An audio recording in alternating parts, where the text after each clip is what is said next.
सुप्रभात बच्चों। आज हम पाठ जहाँ चाह वहाँ राह का अभ्यास कार्य करेंगे।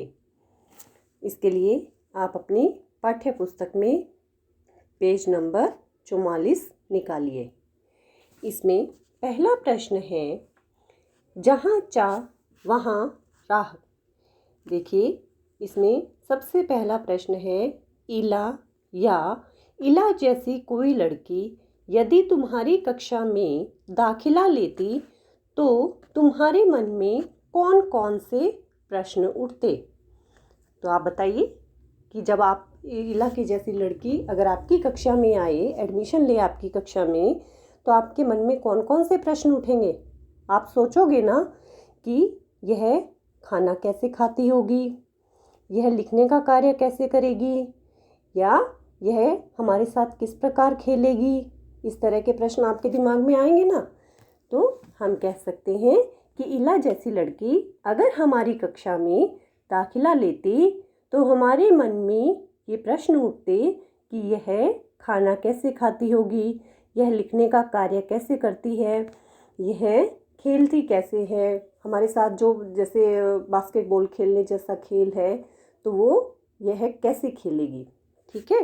अगला प्रश्न है, इस लेख को पढ़ने के बाद क्या तुम्हारी सोच में कुछ बदलाव आए हैं। इसका उत्तर हम लिख सकते हैं कि हाँ, इस लेख को पढ़ने के बाद हमारी सोच में निश्चित रूप से यह बदलाव आया है कि शारीरिक अपंगता किसी के इरादों को पूरा करने में बाधक नहीं बन सकती, और ये ज़रूरी नहीं है कि शारीरिक रूप से अपंग व्यक्ति हमेशा दूसरों पर ही निर्भर रहते हैं। अगला प्रश्न है, मैं भी कुछ कर सकती हूँ। इसका पहला प्रश्न है, यदि इला तुम्हारे विद्यालय में आए तो उसे किन किन कामों में परेशानी आएगी। तो आप सोचो कि कौन कौन से ऐसे कार्य हैं जो इला हमारे विद्यालय में आकर नहीं कर सकती। तो इसके कुछ उदाहरण हम दे सकते हैं कि जैसे बास्केटबॉल खेलने का काम हाथों से होता है ना, तो वो बास्केटबॉल हमारे साथ नहीं खेल सकती, और अपना सामान वह खुद नहीं उठा सकती, और भारी बैग के साथ उसे छुट्टी के समय या स्कूल में आते समय बस में चढ़ने में भी परेशानी हो सकती है। तो ये ऐसे कुछ कार्य हैं जिनको करने में इला को दिक्कत हो सकती है। उसे यह परेशानी ना हो इसके लिए अपने विद्यालय में क्या तुम कुछ बदलाव सुझा सकती हो।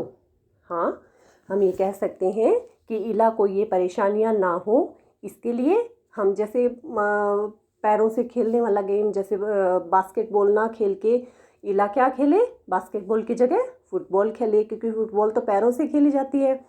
और जहाँ तक बात है उसका सामान उठाने के लिए, उसका बैग उठाने में, तो उसको हम एक सहायक एक ऐसा व्यक्ति दे सकते हैं जो उसका सामान उठाने में उसकी सहायता करे या उसका सामान बस तक पहुंचा सके जब तक कि वो बस में चढ़कर बैठ ना जाए।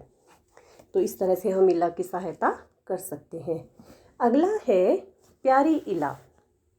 इला के बारे में पढ़कर जैसे भाव तुम्हारे मन में उठ रहे हैं उन्हें इला को चिट्ठी लिखकर बताओ। चिट्ठी की रूपरेखा नीचे दी गई है। अब तक देखो बेटा, आपने औपचारिक पत्र सीखा है जो हमने विद्यालय में प्रधानाचार्य को लिखा।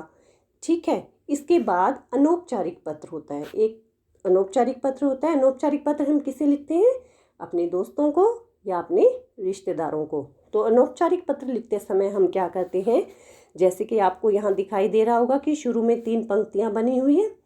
सबसे पहले पंक्ति में हम अपना मकान नंबर लिखते हैं और जहाँ हम रहते हैं उस जगह का नाम, और नीचे वाली पंक्ति में हम लिखते हैं हिसार, और उसके बाद तीसरी पंक्ति में आएगी दिनांक, और फिर जिस मित्र या रिश्तेदार को आप पत्र लिख रहे हैं उनके बारे में, अगर वो आपसे बड़े हैं तो आप उनके लिए क्या इस्तेमाल करेंगे, आदरणीय शब्द, और अगर वो आपके दोस्त हैं तो उनके लिए आप प्रिय शब्द का इस्तेमाल कर सकते हैं।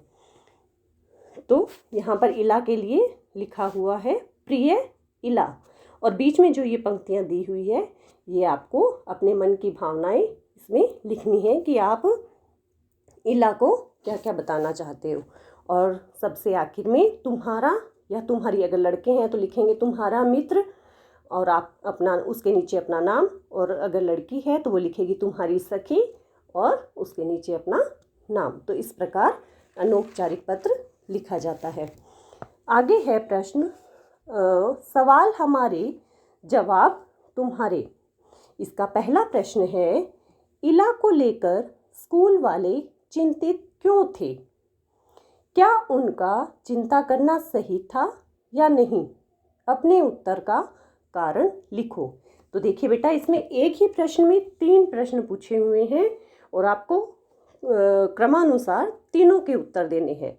तो इसमें हम कह सकते हैं, इला एक अपंग लड़की थी, इसलिए स्कूल वाले उसकी सुरक्षा और उसके काम करने की धीमी गति को लेकर चिंतित थे।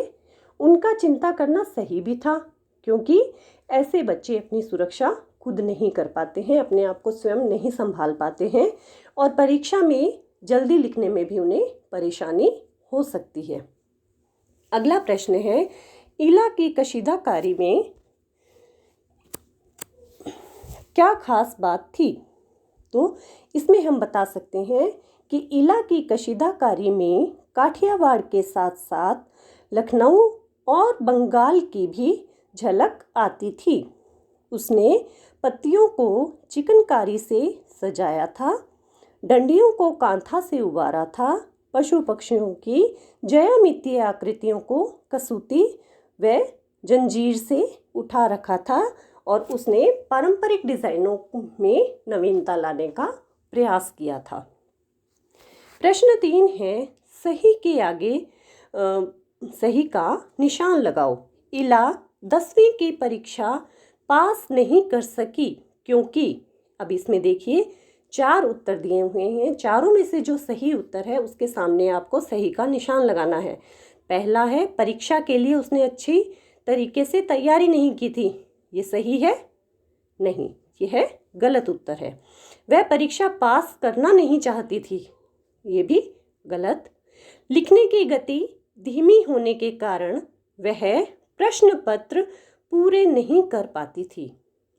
ये उत्तर सही है, क्योंकि वो दूसरे बच्चों की तरह जल्दी नहीं लिख पाती थी। उसको पढ़ाई करना कभी अच्छा लगा ही नहीं था। ये भी गलत उत्तर है, तो इसके आगे आप गलत का निशान लगाएंगे। अगला प्रश्न है, क्या इला अपने पैर के अंगूठे से कुछ भी करना सीख पाती अगर उसके आसपास के लोग उसके लिए सभी काम स्वयं कर देते और उसको कुछ करने का मौका ही नहीं देते? क्या लगता है आपको कि फिर वो इतनी कोशिश करती? अगर उसको सब सारा किया कराया काम मिल जाता तो क्या वो अपने पैरों को किसी भी काम के लिए इस्तेमाल करने की कोशिश करती? तंग होती वो? नहीं। अगर उसके आसपास के लोग उसे काम करने का मौका ही नहीं देते तो उसके मन में काम करने की भी इच्छा नहीं जागती और वह दृढ़ आत्मविश्वास उत्पन्न अपने अंदर नहीं कर पाती। वह हमेशा दूसरों पर ही निर्भर रह जाती। तो इस प्रकार हम कह सकते हैं कि नहीं, अगर उसके आसपास के लोग उसकी सहायता करते या तो वह अपने आप अपना कार्य कभी नहीं करती। आगे है कशीदाकारी। इसका पहला प्रश्न है, इस पाठ में सिलाई कढ़ाई से संबंधित कई शब्द आए हैं, उनकी सूची बनाओ। अब देखो कि इस पाठ को पढ़कर तुमने कितने नए शब्द सीखे। तो इसके लिए हम देखो, आप बताओ कौन कौन से शब्द नए हैं जो आपने पहले किसी पाठ में नहीं पढ़े और इसी पाठ में पढ़े हैं। तो इसमें आप बता सकते हो, जैसे टांका, बूंटियाँ, कशीदाकारी, भरवां टांके, कांथा, बेल बूटे, चिकनकारी, जंजीर, सुई पिरोना, ज्यामितीय आकृतियाँ, इस तरह के शब्द जो है वो आपने इस पाठ में नए पढ़े हैं। अगला प्रश्न है, ख, नीचे दी गई सूची में से किन्हीं 2 से संबंधित शब्द, संज्ञा और क्रिया दोनों ही इकट्ठा करो। तो आपको देखिए पहला शब्द है फुटबॉल। फुटबॉल से संबंधित शब्द कौन कौन से हो सकते हैं? फुटबॉल को आप ध्यान लगाकर उस फुटबॉल का देखो कि उससे संबंधित शब्द कौन कौन से हो सकते हैं। उससे संबंधित शब्द हो सकते हैं बॉल, जाल, खिलाड़ी, मैदान, खेलना, दौड़ना, मारना। मारना यहाँ एक दूसरे को मारना से संबंधित नहीं है। मारना मतलब बॉल को मारना। अगला शब्द है बुनाई, ऊन। तो बुनाई शब्द से ऊन शब्द से संबंधित शब्द कौन कौन से हो सकते हैं? ऊन, सिलाई, सिलाई जो जिससे स्वेटर बनाई जाती है, धागा, डिज़ाइन, नमूने, स्वेटर, इस तरह के शब्द हो सकते हैं। बागवानी, बागवानी शब्द से संबंधित क्रिया और संज्ञा शब्द कौन से हो सकते हैं? रुपाई, खुरपी, पौधा, पानी, खाद, बीज, सिंचाई, खुदाई, उगाना, लगाना, काटना, ये शब्द बागवानी से संबंधित हो सकते हैं। अब है शब्द पतंगबाजी। पतंगबाजी से जो पतंग उड़ाते हैं उनसे संबंधित कौन कौन से शब्द हो सकते हैं हमारे? जैसे पतंग, मांझा, चरखी, कन्नी देना। कन्नी देना मतलब एक बच्चा पतंग उड़ा रहा होता है और दूसरा उस पतंग को उड़ाने में उसकी सहायता करता है ज़मीन से ऊपर, तो उसे क्या कहते हैं? कन्नी देना। उड़ाना, भागना, काटना। काटना यहाँ मतलब जो दो पतंगों में पेच लड़ाकर पतंग को काटा जाता है, उससे संबंधित शब्द है। अगला है आपका, इसमें एक गतिविधि दी गई है। इस गतिविधि में कहा गया है कि एक सादा रुमाल लो या कपड़ा काट कर बनाओ।